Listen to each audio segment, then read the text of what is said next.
Soyez bienvenus, nous sommes heureux de vous accueillir pour ce nouveau numéro d'International sur les antennes de TV5 Monde, sur celle de RFI, émission que nous réalisons en liaison avec le quotidien Le Monde. Une question. 2015 marque-t-elle le retour important de l'Iran sur la scène internationale? Cette question, on peut se la poser 4 mois après l'accord qui a été signé entre, disons, la communauté internationale et l'Iran sur la limitation du programme nucléaire, ce qui avait valu d'ailleurs une conférence de presse relayée par la télévision iranienne du président Obama pour marquer ce moment important et assez décisif. On se souvient également qu'il y avait eu des scènes de liesse pour marquer dans les rues de Téhéran et des principales villes d'Iran ce retour important donc dans la communauté internationale. Et puis, autre élément d'actualité qui nous a amené cette semaine à choisir ce programme en quelque sorte, c'est la visite à Paris du président Rouhani, le président iranien, qui viendra rencontrer les responsables politiques, également économiques. Retour diplomatique, enfin, nous parlerons de ce qui se produit actuellement dans les négociations autour de la Syrie. Notre invité, Ali Yahani, monsieur l'ambassadeur de la République islamique d'Iran, merci d'être avec nous. Vous voyez beaucoup de questions à vous poser dans l'heure qui vient, avec Sophie Malibo de RFI et avec Christophe Hayat du quotidien Le Monde. Avant peut-être de vous interroger sur cette visite à Paris du président Rouhani, 2015, c'est une date charnière pour vous dans le rapport entre l'Iran et le reste du monde? Bonjour. Vous savez très bien que la relation entre l'Iran et la France est une relation tout à fait historique. Les premiers contacts entre l'Iran et la France, ça date à 1219. Et les premiers contacts officiels ont été commencés il y a plus de 300 ans. Mais il y a eu un isolement, on le sait bien, depuis une trentaine d'années, de l'Iran par rapport à cette communauté internationale. Regardez cette relation qui a ses racines dans l'histoire. Il y en a beaucoup de choses à faire. Bien entendu, il y a eu des hauts et bas dans notre relation bilatérale, mais il faut regarder toujours l'avenir pour renforcer ces racines qui existent. Et heureusement, nous avons plusieurs aspects à travailler ensemble. Cette année, 2015, c'est 300e anniversaire de la première visite de l'envoyé spécial du gouvernement iranien auprès du gouvernement français. Donc, c'est une relation qui a ses bases. Monsieur l'ambassadeur Ali Yahani, souvent les phases de réchauffement alternent avec des phases plus ou moins glaciales dans les relations entre les deux pays. C'est arrivé à plusieurs reprises depuis la fin des années 70. Comment est-ce que vous qualifiez le moment que l'on vit actuellement? C'est une phase de réchauffement des relations? Tout à fait. Après l'accord de Vienne, qui a été un accord historique. On rappelle l'accord de Vienne autour du programme nucléaire, limitation des ambitions nucléaires de l'Iran. Tout à fait, qui a bien démontré la bonne volonté de l'Iran de démontrer que son programme nucléaire est tout à fait civil, qu'il n'a pas du tout de souci pour la continuation de ce programme.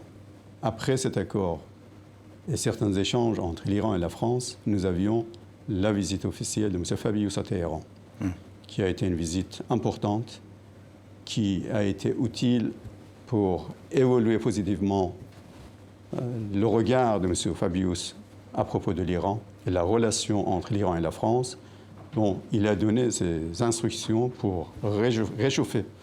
Et cette relation, il a désigné un ambassadeur chargé de la rénovation des relations économiques et commerciales avec l'Iran.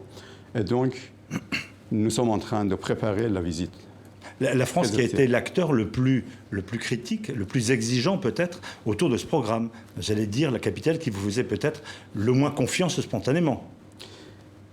Regardez la position ferme de la France, qui est tout à fait publique, tout à fait claire, n'a pas été bien compris à Téhéran. Il y a toujours des critiques, mais bien entendu, finalement, la contribution du gouvernement français a joué son rôle pour arriver à cet accord important pour tout le monde. Et il faut regarder à l'avenir pour préparer bien cet avenir. Christophe Hayat, Le Monde. Monsieur l'ambassadeur Ali Yahani, qu'est-ce qu'on attend de cette visite de manière plus concrète? Est-ce qu'on attend des contrats? Est-ce qu'on attend de la diplomatie? Est-ce qu'on attend des choses précises? À quoi on pourra mesurer que cette visite sera une réussite ou pas? On attend beaucoup de cette visite, franchement, de la part de l'un et l'autre. On a mobilisé tout le monde à Paris, à Téhéran, pour préparer bien cette visite. Les différents ministères, les différentes entreprises, grandes entreprises françaises avec leurs partenaires iraniens sont en cours de négociation pour préparer certains documents, certains accords, certains mémorandums de coopération. Dans quel domaine? L'industrie automobile, par exemple? Aussi, l'industrie en général et aussi l'énergie qui est important concernant les ressources énergétiques de l'Iran et aussi ses besoins de l'énergie renouvelable, l'énergie nucléaire, dont la France est bien compétente d'entrer dans cette phase de coopération. Dans le domaine du transport, bien entendu, il y en a beaucoup de contacts entre les deux côtés à propos du transport aérien, ferroviaire et terrestre. Dans le domaine de l'industrie d'automobile dont vous avez évoqué, ça avance bien les choses. J'en suis optimiste dans ces différents domaines, l'agriculture, infrastructure. Vous n'allez pas en vouloir à la France d'avoir été critique dans la phase de négociation. Vous ouvrez les bras aux investisseurs sans vous référer au passé. Regardez, la France peut avoir beaucoup de chance. Les entreprises françaises déjà actives en Iran, heureusement, ils ont laissé des traces positives qui peuvent donner beaucoup de chance aux entreprises françaises pour avoir une part importante sur le marché iranien. Il y a une impatience de la part des Iraniens à voir la levée des sanctions, mais pour l'instant, il n'y a pas encore de fait, puisqu'on n'est vraiment pas encore dans la mise en œuvre concrète de cette levée de sanctions. Alors, quel est le scénario idéal pour vous au niveau de la levée des sanctions? Bon, vous savez, cet accord a bien prévu une procédure. Donc, cette procédure a déjà commencé de la part de l'un et de l'autre. Il y a des pas à prendre, certains engagements, disons, réciproques. Donc, on est en cours. On espère, concernant l'emploi du temps de cet accord, dans les mois qui viennent, on arrive au jour, disons, de la réalisation de cet accord qui peut commencer la levée des sanctions, qui est important pour tout le monde. Même les entreprises françaises sont bien désireuses de pouvoir entrer dans une coopération avec l'Iran. Mais, monsieur l'ambassadeur, pour la levée des sanctions, est-ce qu'on parle de quelque chose qui peut intervenir à partir de mars ou bien du mois de juin prochain? Certains disent pas avant le juin prochain, c'est loin. Non, nous espérons qu'au début de l'année 2016, on y arrive. En janvier ou février? La prochaine échéance? Oui. La prochaine échéance, monsieur l'ambassadeur Ali Yahani, c'est le rapport de la IEA à la mi-décembre. Est-ce que vous êtes confiant dans cette échéance? Nous espérons. En ce qui nous concerne, nous avons bien respecté nos engagements. Nous espérons qu'on y arrive. Il faut attendre, bien entendu. Après ce rapport, il y a la chance d'entrer dans la phase suivante, qui est important pour deux côtés. C'est un moment délicat pour l'Iran, pour le pouvoir et les autorités iraniennes. Beaucoup de promesses ont été faites. La population attend de voir des résultats sur le plan économique. Tout à fait, parce que ces sanctions illégales et injustes contre le peuple iranien a bloqué malheureusement deux côtés, c'est-à-dire l'Iran, les entreprises iraniennes, et aussi les entreprises particulièrement européennes, parce que les entreprises asiatiques ont essayé, disons, de prendre leur part. Donc, la levée des sanctions va permettre à ces entreprises de pouvoir jouer un rôle plus important, plus actif. Monsieur l'ambassadeur, la plupart des experts disent que même une fois que les sanctions seront levées, vous aurez encore un risque juridique contre les entreprises européennes qui travailleront en Iran, parce qu'après tout, les lois américaines existeront toujours. Elles ne seront pas annulées par le Congrès. Donc, une banque comme la BNP, qui a déjà eu des problèmes, pourra être poursuivie parce qu'elle a travaillé avec l'Iran, même après la levée des sanctions. Est-ce que ça, c'est quelque chose que vous redoutez? En tout cas, les entreprises françaises le redoutent et elles le disent. Tant que l'environnement juridique n'est pas sûr, on n'ira pas travailler en Iran. Puis, particulièrement, ça concerne les banques françaises et les banques européennes. Vous avez raison. Ça, c'est un point clé pour le gouvernement français aussi, les autres gouvernements européens, l'Union européenne.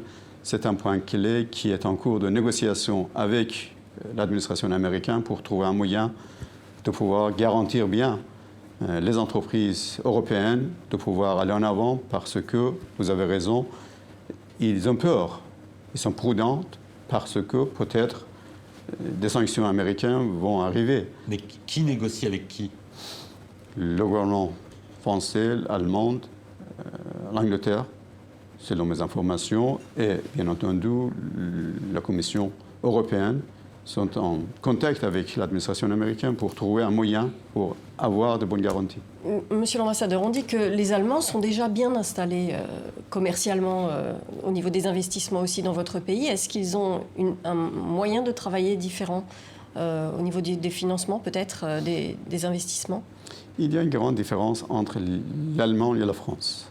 D'abord, leurs entreprises sont plus commerçants, plus ouvertes que les entreprises françaises qui sont, selon la tradition, plus étatiques, plus prudentes. Deuxièmement, leur système bancaire est différent parce que, concernant leur système fédéral, les entreprises allemandes peuvent trouver certaines petites banques dans les différents côtés, disons, d'Allemagne, de les aider, d'ouvrir la porte. Mais ici, malheureusement, le système bancaire n'a pas permis aux entreprises françaises de pouvoir trouver un moyen. C'est ça la différence. Il y a une attente très forte de la part de la population iranienne d'une vie meilleure liée à la levée des sanctions. Mais bien des observateurs disent aussi que c'est la médiocrité de la gestion des années passées qui explique la situation aussi économique. Il n'y a pas que les sanctions. Au fond, Téhéran se retranche un peu derrière j'ose pas dire le prétexte des sanctions, mais il y a bien d'autres choses à faire aussi dans la gouvernance de votre pays, qui a été isolé. Bon, ça c'est un point qui a été évoqué même en Iran.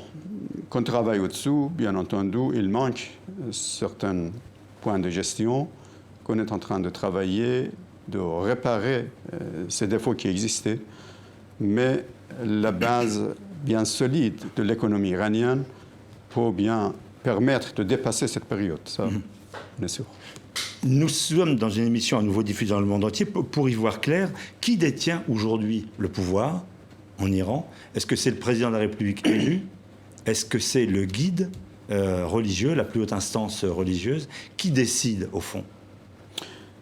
Nous avons une constitution qui est... complexe pour nous, hein? Oui, qui n'est pas facile pour vous à comprendre, même pour certains vous, autres pays. Non, pour nous, est bien clair. Nous avons les différentes instances, selon la constitution, qui sont élus. Même le guide suprême est élu par une autre assemblée dont leurs membres ont été élus. Donc, chacun a sa fonction, ses marges de manœuvre. Mais qui décide, au fond? Qui décide? Bon, sur les grandes lignes politiques, les grandes lignes stratégiques du pays, c'est le Conseil de sécurité nationale, le Conseil suprême de sécurité nationale, sous la présidence du président de la République. Leur décision, le résultat de leur discussion, finalement, va être déposé devant le guide suprême. Après, sa confirmation est en vigueur. Donc, chacun a son pouvoir, ça c'est tout à fait clair. Je ne suis pas sûr qu'on y va beaucoup plus clair, mais on a essayé de comprendre en effet ce mécanisme. Monsieur l'ambassadeur, il va y avoir des élections l'année prochaine, en février, et certains observateurs dénoncent un climat de crispation de la société, et des arrestations dans les milieux des droits de l'homme, des journalistes en prison. Est-ce que cette crispation a à voir avec cette échéance électorale qui est capitale au mois de février prochain? Regardez, cette élection est importante chez nous. L'élection parlementaire, c'est une élection bien importante. Chacun essaye pour avoir son victoire. Mais on ne peut pas dire que c'est à cause de cette élection qu'on va être témoin de certaines crispations. Est-ce que c'est toujours la préoccupation par rapport aux événements qui ont marqué l'année 2009 dans votre pays, la crainte d'une réémergence du mouvement vert, qui a été réprimé depuis? Est-ce que c'est la crainte de nouveau d'une émergence de ce mouvement, ce type de mouvement qui provoque cette crispation? Non, on n'a pas d'aucun souci. Les choses vont avancer bien. C'est tout à fait normal qu'il y ait une rivalité, une compétition entre les différents courants politiques, qui est normal. Et chacun essaye, disons, d'avoir sa part. Donc, il faut attendre cette élection, bien que, bon, c'est une élection bien chaude. Et quand vous voyez la presse occidentale, principalement, qualifier le président Rouhani de réformateur, est-ce que vous trouvez que c'est un qualificatif qui lui convient? Bon, peut-être l'utilisation de certains mots, ça peut être discutable, mais il a ce point de vue qui s'est bien exprimé, qui a été public. C'est à cause de sa conviction, sa pensée, qui a été publiquement annoncée, qui a été élu. Monsieur l'ambassadeur, pour le dire autrement, est-ce qu'il y a une bagarre entre les conservateurs et des réformateurs? Entre des plus démocrates qui voudraient moderniser la société et les partisans du statu quo? C'est ça la question. Bon, toujours il y en a les différents courants. Certains courants qui sont plus souples, certains qui sont plus durs, qui est normal. Ça existe dans tous les pays. Chacun ayant ses points de vue, qu'ils essayent, disons, d'avancer sa pensée, qui est normal en Iran aussi. C'est la même chose, c'est la démocratie, il faut l'accepter. Est-ce que d'ici les élections, il est possible de voir l'emprise judiciaire se relâcher sur ceux qui ont été, je pense à M. Moussavi, enfin, ceux qui ont été des têtes de pont du mouvement vert? Bon, ce sont les personnalités qu'ils ont ou leur procès devant eux. C'est le pouvoir judiciaire qui décide finalement. Il n'y a aucun lien avec cette élection. Ça, il faut attendre. C'est devant nous. Nous attendons. Monsieur l'ambassadeur, est-ce que on peut faire du business, demander des investissements à General Motors, à Boeing, aux États-Unis, et dire en même temps mort à l'Amérique, à bas le grand Satan? Est-ce que c'est possible de faire ça en même temps? Un peu schizophrène. Bon, regardez, la relation diplomatique est différente avec la business. Les entreprises américaines, bien même pendant la période des sanctions, elles étaient actives. Même pour repousser les autres entreprises européennes ainsi que Peugeot, ce qui a fait General Motors, pour les remplacer. Donc, ça c'est tout à fait naturel qu'ils essayent d'avoir leur part sur ce marché important. Bien entendu, nous n'avons pas d'une interdiction pour travailler avec les entreprises françaises, bien que nous avons nos réserves à propos de leur point de vue politique et leur approche politique à l'égard de l'Iran, qui n'est pas nouveau, qui est ancien. Avant la pause, et puisqu'on parlait de la situation intérieure, sur la question des droits de l'homme, la question de la peine de mort, par exemple, 1000 exécutions l'année dernière, on donne encore des centaines de coups de fouet. Est-ce que ça ne vous range pas dans l'image d'un pays qui n'est pas dans la modernité, d'un pays à l'écart d'un consensus des droits de l'homme? Accroître le nombre de l'exécution n'est pas du tout convenable pour nous. Nous ne sommes pas du tout contents, disons, d'être témoins des normes de l'exécution. Mais regardez... Supprimer la peine de mort. Attendez, nous avons une loi qui est en vigueur. Selon cette loi, nous sommes en face d'un grand défi, c'est-à-dire le drogue, le trafic de drogue de l'Afghanistan vers l'Europe. Nous avons investi, nous avons payé beaucoup pour battre et pour lutter contre le drogue. Et plus de 90% des exécutés sont liés avec le trafic de drogue. Et à contrario, vous n'observez pas que justement l'augmentation du nombre d'exécutions n'empêche pas l'augmentation du trafic?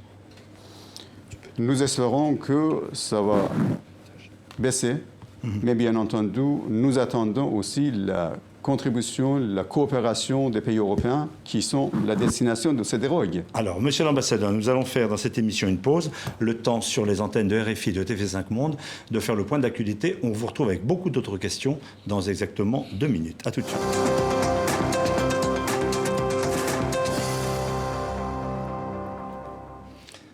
Retour international, nous recevons aujourd'hui Ali Yahani, ambassadeur de la République islamique d'Iran, avant la visite du président de la République iranienne, le président Rouhani, dans quelques jours à Paris, et également dans quelques jours la visite d'une importante délégation européenne en Iran. On le voit dans l'actualité, ce qui domine actuellement, ce sont les crises, notamment celle de la Syrie. Est-ce que l'on peut dire, on parlait de la situation économique et de l'attente des investisseurs de l'Iran, est-ce que l'on peut dire qu'il y a également un retour de l'Iran en tant qu'acteur diplomatique ? On avait le sentiment qu'il y avait les États-Unis, la Russie qui arrivait. Est-ce que l'Iran veut jouer un rôle dans le processus de paix? Est-ce que dans ce cas-là, elle choisit un camp? Bien entendu, l'Iran a été toujours disponible à aider, à trouver des solutions politiques pour les différentes crises dans cette région malheureusement agitée. À propos de la Syrie aussi, nous avons toujours eu notre rôle pour aider le peuple syrien. Ce qui est le plus important pour nous, c'est le peuple syrien et leurs avenirs. Et l'intégralité territoriale de la Syrie et la souveraineté nationale, l'unité nationale de la Syrie. C'est déjà presque perdu, ça, l'unité du pays. On est bien malheureusement, concernant cette crise depuis plus de 4 ans, on est en face d'une situation compliquée et difficile. Mais il faut aider le peuple syrien, il faut aider les différents groupes d'opposition pacifiques syriens et les encourager de venir à table pour trouver une solution politique. Monsieur l'ambassadeur, est-ce que vous pensez que c'est aider le peuple syrien que d'envoyer 3 à 5 000 soldats iraniens, plus 5 à 10 000 combattants du Hezbollah libanais, plus quelques milliers de combattants chiites d'Irak et d'Afghanistan qui viennent tous combattre aux côtés de Bachar el-Assad et d'une certaine manière occuper la Syrie dont ils n'ont pas la nationalité? En ce qui nous concerne, ces chiffres que vous avez évoqués, ce n'est pas fondé. Nous démentons parce que nous n'avons pas des soldats là-bas. Nous avons des conseillers militaires à la demande du gouvernement syrien concernant notre relation étroite avec ce gouvernement. Ils sont combien? Ça, je n'ai pas de chiffres, mais ce n'est pas du tout dans les chiffres que vous avez évoqués, ça c'est sûr. Et ces conseillers sont bien spécialisés dans le domaine de la lutte contre le terrorisme, dont leur présence, leur conseil a été utile pour lutter contre le terrorisme, qui est un phénomène, qui est un défi important. C'est-à-dire contre Daesh, contre l'État islamique? Tout à fait, c'est notre but. Il faut aller dans ce sens pour balayer, disons, le Daesh de la Syrie. Monsieur l'ambassadeur, qu'est-ce que vous pensez de la position française qui est de dire que Bachar el-Assad ne peut pas faire partie de la transition et de la solution? Bon, vous êtes bien au courant que la position française même a été critiquée en France. Ils ont leur position qui a été évoluée depuis un certain temps vers une direction plus réaliste. Il faut tenir compte des données sur place en Syrie. Le départ de Bachar el-Assad n'est pas du tout dans le cas actuel pour garder bien la souveraineté de ce pays. Donc vous êtes pour le maintien de Bachar el-Assad au pouvoir? Il est un interlocuteur? Jusqu'au moment où il est en vigueur légalement, il doit continuer, disons, sa fonction. Mais après, c'est le peuple syrien qui doit décider. Ce n'est pas ni à nous, ni à la France, ni aux États-Unis de décider pour le peuple syrien à quel moment le président doit partir. Mais, monsieur l'ambassadeur, est-ce que vous pensez qu'un dirigeant qui bombarde sa propre population civile avec des barils et des armes chimiques est toujours légitime pour diriger son peuple? Saddam Hussein avait fait la même chose en Irak et vous n'avez jamais soutenu Saddam Hussein. Pourquoi vous soutenez Bachar el-Assad qui a bombardé à l'arme chimique et aux barils d'explosifs sa propre population? Regardez le cas de Saddam Hussein qui nous a imposé 8 années de guerre, qui a attaqué par les bombes, disons, les armes chimiques. Notre population ainsi que sa population à Halabja n'est pas du tout comparable. Le gouvernement syrien et l'armée syrienne qui a été en face de certaines manipulations étrangères, des éléments terroristes introduits dans ce pays de plus de 80%, pays dans ce pays qui n'avaient pas du tout la nationalité syrienne pour déstabiliser ce pays. Mais les barils d'explosifs, ils ne sont pas utilisés contre des terroristes, ils sont utilisés contre des civils. Bon, dans la banlieue de Damas, à Douma, Daraya. Je n'ai pas, disons, des éléments sur cette base, mais regardez, supposez que vous êtes un pouvoir, disons, un gouvernement au pouvoir en Syrie qui est en face de tirs, de provocations de la part, disons, des différents éléments entrés par les différents pays, même de l'Europe, pour déstabiliser ce pays, pour tirer contre l'armée, contre les services de sécurité. Il ne peut pas attendre, disons, de rester des mains croisées. Il réagit. Et l'intervention des Russes aux côtés de Bachar el-Assad, qu'est-ce que vous en pensez? Vous êtes totalement derrière cette façon d'opérer? Regardez, la Syrie et le gouvernement syrien est en face des éléments terroristes de Daesh et aussi certains groupes terroristes liés et en liaison directement, indirectement avec Daesh. L'intervention militaire de la Russie, sur la demande du gouvernement légal de la Syrie, a été dans ce sens. La présence de nos conseillers militaires a essayé, disons, de mettre sur les rails afin que ces attaques militaires de la Russie doivent être bien ciblées contre Daesh. Ce qui n'est pas tout à fait le cas, puisque certains groupes de l'opposition n'appartenant pas à Daesh sont parfois ciblés. Bon, ça, selon nos informations, leurs objectifs étaient Daesh. Mais il y en a certains d'autres groupes, bien qu'ils disent avec les différents noms, mais ils ont leur lien avec, directement ou indirectement avec Daesh. Donc, c'est vraiment le terrorisme qui est l'objectif. Monsieur l'ambassadeur, est-ce que vous pensez qu'il y a la place pour une opposition dite modérée en Syrie, une opposition démocratique à Bachar el-Assad? Puisqu'au début des événements, en 2011, la tournure des événements n'était pas encore une opposition armée. Regardez, en Syrie, il y en a les différents groupes d'opposition dont nous étions depuis 4 ans en contact avec eux. Les groupes pacifistes qui croient à une solution politique. Ils doivent avoir leur rôle, leur participation. C'est dans ce sens que nous travaillons sur un plan politique. Il y a 2 jours, nous avions le premier vice-ministre des Affaires étrangères de la Syrie en Iran. On a discuté sur ce plan qui a 3 axes. Le premier, c'est la lutte contre le terrorisme et parallèlement travailler sur un processus démocratique. La deuxième axe, c'est la préparation de nouvelle constitution en Syrie.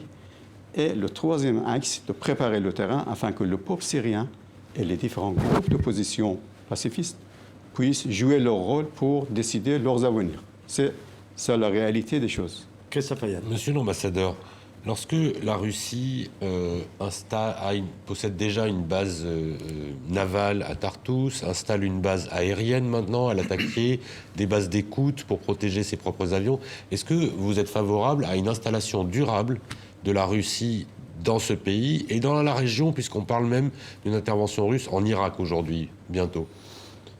Nous ne sommes pas favorables à des installations militaires des différents pays dans les autres pays. Ça, c'est notre point de vue et notre politique. Mais jusqu'au moment où la Russie puisse aider la lutte contre le terrorisme, nous le soutiendrons et nous sommes favorables. Et si un jour la Russie décide de travailler avec les États-Unis pour lutter contre le terrorisme, est-ce que vous trouvez que ça sera bienvenu? Jusqu'au moment où ils seront vraiment en lutte contre le Daesh et le terrorisme, ça sera bienvenu. Est-ce qu'une clé, monsieur l'ambassadeur d'Iran, Mais nous ne croyons pas que les États-Unis soient vraiment sérieuses pour lutter contre Daesh. C'est ce qu'ils ont fait pendant plus d'1 an dans la coalition.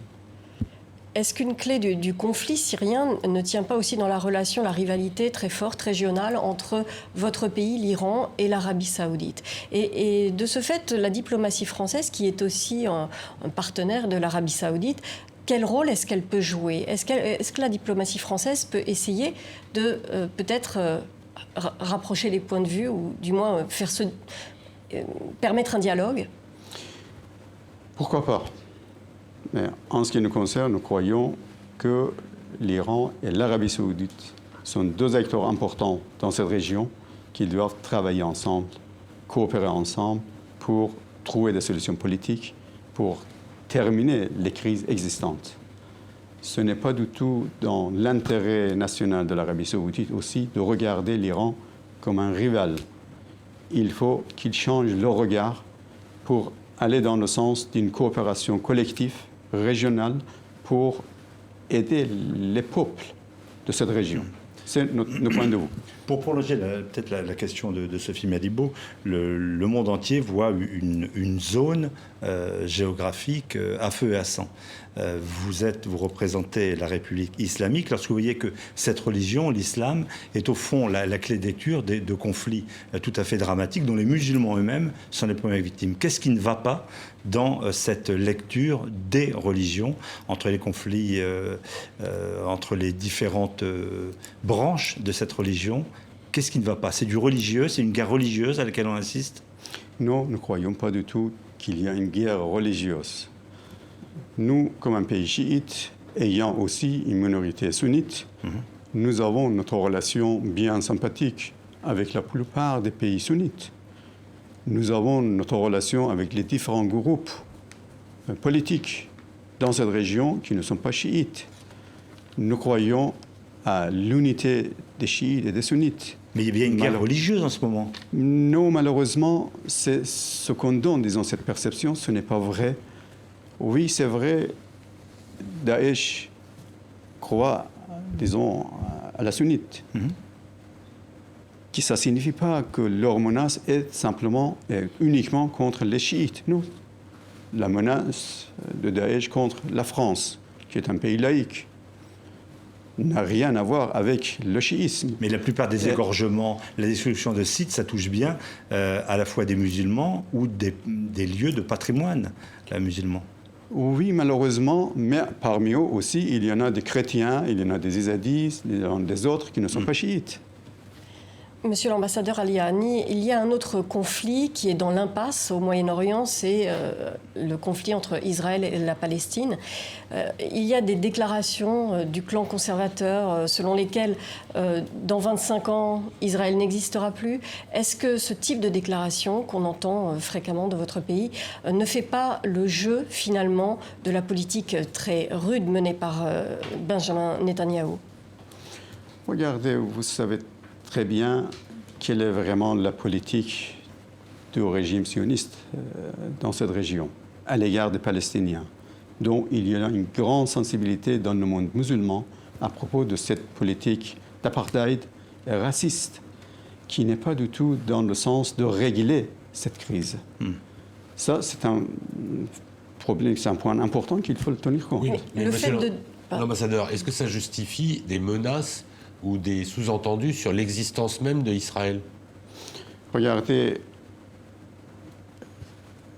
le régime israélien, c'est à part, disons, de ce territoire. Dans ce territoire, il cohabitait les différentes communautés musulmanes, juifs, chrétiens. Il faut préparer le terrain afin qu'ils puissent s'entendre, qu'ils puissent cohabiter ensemble. Ça, c'est notre politique. Mais si on regarde un peu dans le rétroviseur de l'actualité, je n'ose même pas dire de l'histoire, est-ce que les propos de l'ancien président Ahmadinejad disant « nous voulons rayer Israël de la carte », est-ce que ça a encore un sens aujourd'hui ou est-ce que c'est aux oubliettes de l'histoire?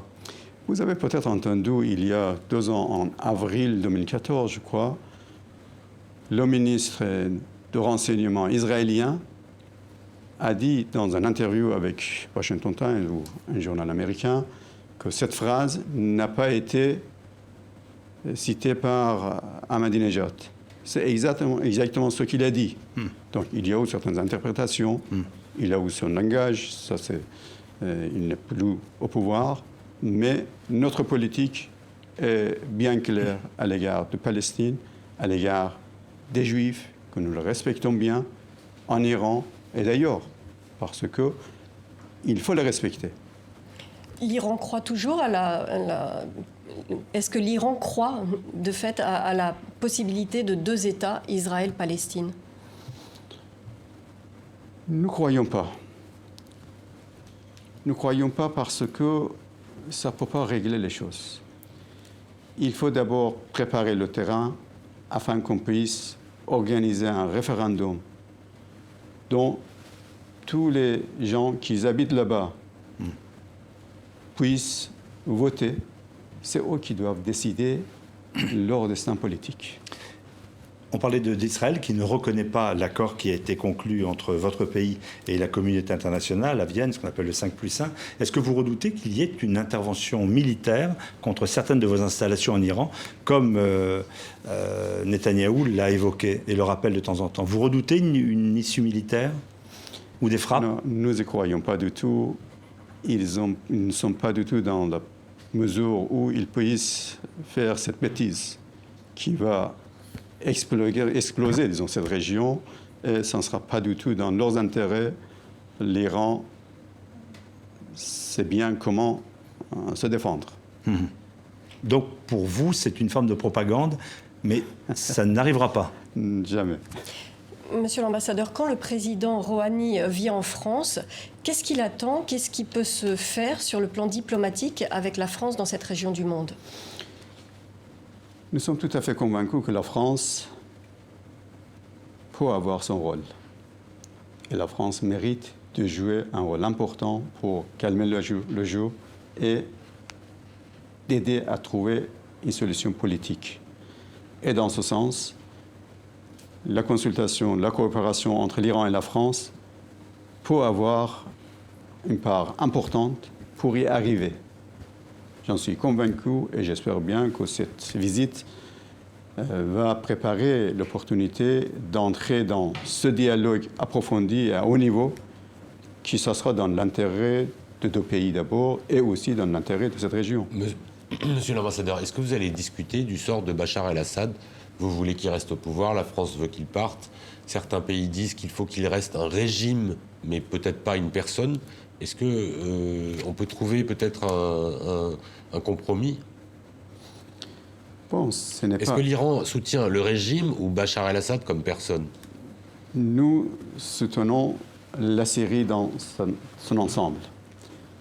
C'est le peuple syrien qui doit décider que Bachar reste ou parte. Mais un tiers du peuple syrien a quitté la Syrie aujourd'hui. Donc c'est problématique d'organiser des élections alors qu'un tiers des Syriens sont partis à l'étranger. Bon, sûrement, à cause de la guerre. Il faut préparer le terrain pour que ces réfugiés puissent rentrer. Il faut d'abord arrêter cette confrontation sanglante qui existe et qui est à cause de l'existence des éléments terroristes là-bas. Il faut d'abord essayer de lutter et de les balayer. Ça, c'est important, la première priorité. Et ensuite, il faut les aider pour qu'ils arrivent à un processus tout à fait démocratique et politique et d'entrer dans une phase d'élection. Après une nouvelle constitution qu'il faut les aider pour le préparer. Comment est-ce que vous voyez vous-même et comment est-ce que l'opinion publique iranienne voit le fait que 3 millions de personnes, c'est le chiffre que l'on cite, essaient de venir ou sont venus trouver refuge en Europe et parfois dans des conditions dramatiques avec des milliers de morts et de noyés? Quelle réaction a-t-on à Téhéran? Et est-ce que ces images circulent également dans vos journaux et sur vos télévisions? Oui, tout à fait. Nous sommes vraiment désolés que la situation actuelle a abouti à ce flou de réfugiés vers les différents pays, qu'il faut vraiment trouver une solution dont la cause de ce flou de réfugiés, ce sont aussi les pays européens qui ont aidé certains groupes, disons des groupes d'armées modérées, etc., qui ont provoqué la situation plus gravement.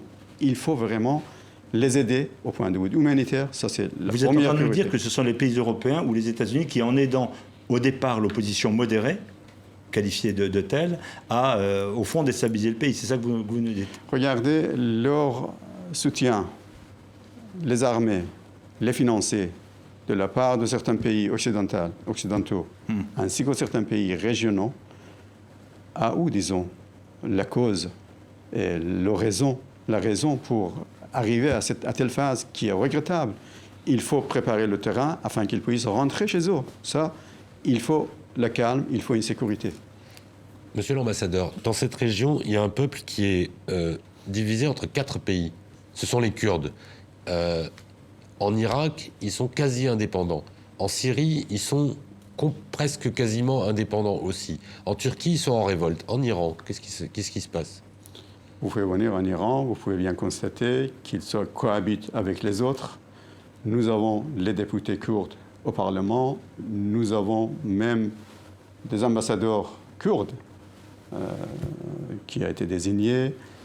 Donc, nous n'avons pas de problème avec nos Kurdes. Il y a eu une époque où il y a eu des problèmes, dans les années 80. Oui, est-ce que ça peut revenir aujourd'hui? Nous ne croyons pas, parce que nous les respectons bien, nous reconnaissons bien leur identité kurde, qui est plutôt culturelle. Ils ont leurs possibilités, leurs éducations, leur marge de manœuvre. On essaye, disons, d'avoir des autorités locales des Kurdes sur place, qui a été très utile, qui a aidé beaucoup pour avoir un climat tout à fait sympathique avec eux. Nous n'avons pas aucun souci. Et il faut les aider afin qu'ils puissent jouer leur rôle sur le plan national. Monsieur l'ambassadeur, quand vous regardez ce qui se passe dans la Turquie du président Erdogan, que pensez-vous de la tournure que prennent les événements? Est-ce que vous craignez là aussi une déstabilisation induite par ce qui se passe en Syrie? Bien entendu, la déstabilisation en Syrie peut être contaminée. Ça, c'est un grand souci pour tout le monde. C'est pourquoi il faut essayer de le bloquer, d'essayer de le régler pour que ça ne va pas être contaminé dans les autres pays.